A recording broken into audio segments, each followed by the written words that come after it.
people think it's Vic, easy. Strong Daily News and G's Page 247. Coach had mentioned that, Coach Funchess had mentioned that he was really impressed with how y'all attacked them, came out of the gates and treated them like they were one of the top teams in the country. You didn't really take them for granted. How did you mentioned the first and third quarters, you like that, but how did you feel like your team came out and how they attacked like peacefully? Yeah, I thought the first quarter was really good. As good and as happy as I was with the first, I was equally disappointed in the second. But again, I probably had more to do with that than anything. I had some different lineups in there, different combinations. You know, this team, Robbie, they frustrated me as much as any team I've coached because, as I've told y'all a million times, I think they possess the opportunity to be the best team that I've ever coached. But they fight me on it so much, and so it's almost like it gave me something to complain about at halftime, you know. But you know, I was really pleased with how we jumped out, and again, I put it on the board: respect your opponent, respect the game. Sometimes don't worry about the opponent, worry about how you honor the game and how you play the game. And that's what I was talking about in the pregame with them was let's honor the game and respect the game tonight. And I don't care who's out there. Let's go play like we're supposed to play. So I don't think I've sat over there and let bad things happen tonight. I coached them like I always do. I just, you know, we're demanding. We don't apologize for being demanding here. And, you know, I think they understand that. And for me, you know, these games now, I mean, Clemson's going to be a monster on Sunday. We can't do some of the things we did tonight, you know, with them.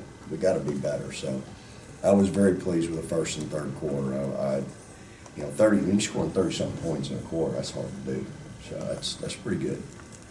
And 5 points in the third quarter, I was really excited about, as you probably can know.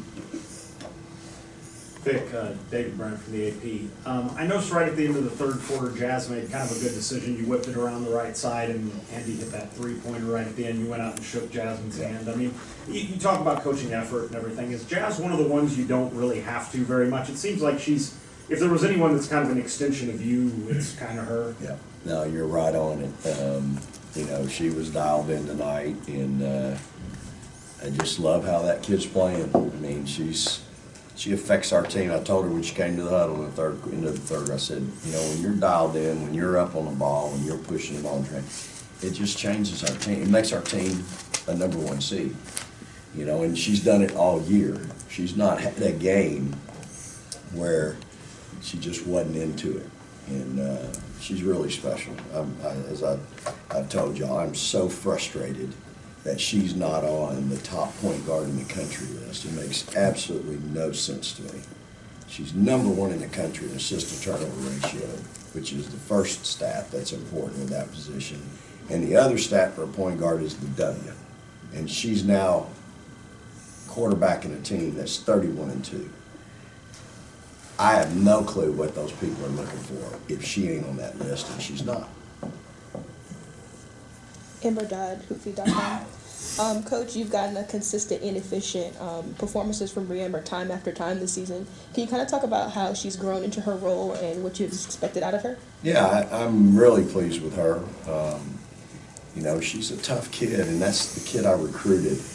She hadn't always been that way here, but when I recruited her, I really thought she would kind of fill that role that Dominique filled for us.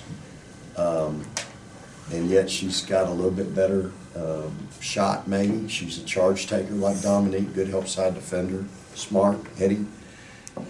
And so you know, she's had some nights where she's not been as good as others, but she's had some really good nights like tonight, and you're correct. And so, you know, she's allowed me to, especially when Chloe went down, I got to have another 4 player, and she's kind of the next one in line. Jessica is going to get there, but Bree's got a little bit better handle to play in the dribble drive.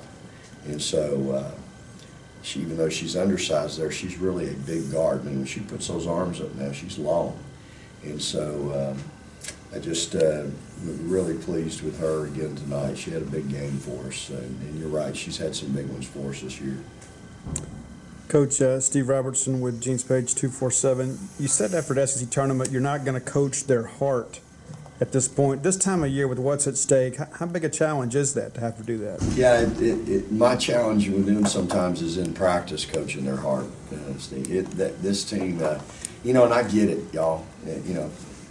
This time of year nobody wants to practice, but my teams are always getting better in February and March. Well, it's hard to get better if you're not going to work at it in practice, and you're not going to pay attention to detail. You're not going to pay attention to a scouting report. And,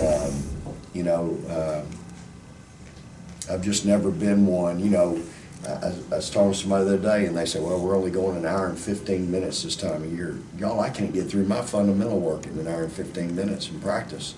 So I don't know how they do that. And so for us, though, it's like he said, that person I was talking to, he said, well, Vic, whatever you're doing, you don't want to change because y'all are pretty successful.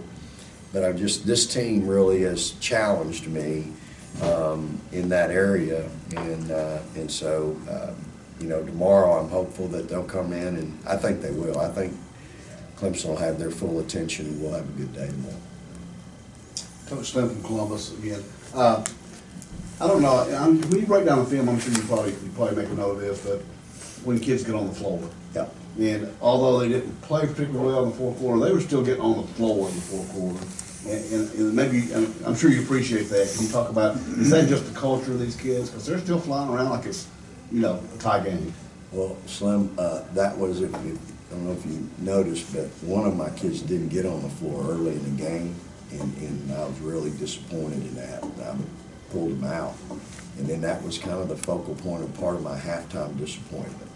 It's just embarrassing for me because that is the culture of our program. Playing hard, getting on the floor after loose balls, not bending over, to get, that's not who we are.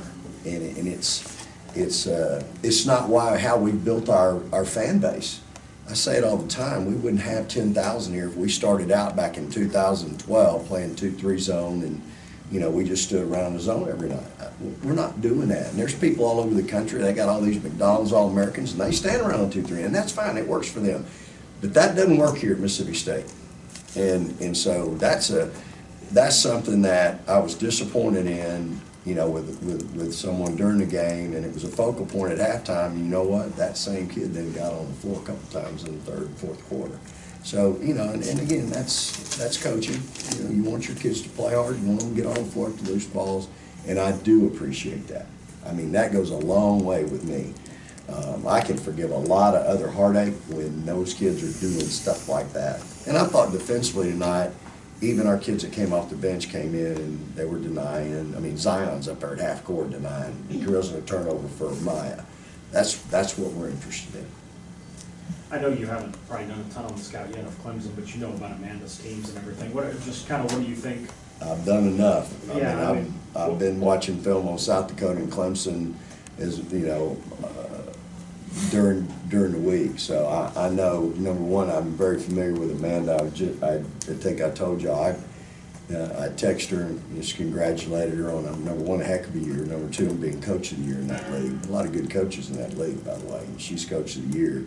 And I'm really impressed with just those two guards tonight. Had 49 of their 75 points. It's 2/3 of their points. And I've got a little history with Westbrook. She's, I've seen her when they were at Florida. So that's a good team. They're well coached. They're going to throw a lot of different looks at us defensively. Jazz is going to have to really be on point. She's going to have to run our team, and then the rest of our team is going to have to know what to do and how to do it when they start doing that. And you start sticking that ball over your head when they're running at you and trapping you, it'll be a turnover. Or they'll be laying it in the other way. And so, I just was really impressed with their cohesiveness. I thought they played tremendous together, and I thought their skill set is really outstanding. So, as I told my team tonight, we're going to have to find a couple guards that want to get in the middle of the fray and guard a couple really good guards, on Sunday night, number one. And then, by the way, you better not take your eyes off, a couple of those other kids because they can beat you too. So, 12's been shooting it really well. She didn't shoot it that well tonight, but she's been shooting it extremely well. And those two bigs can get up and down and run. They're long, so it should be a heck of a game. We're going to have to play, I mean, to make it a heck of a game. All right, thank you.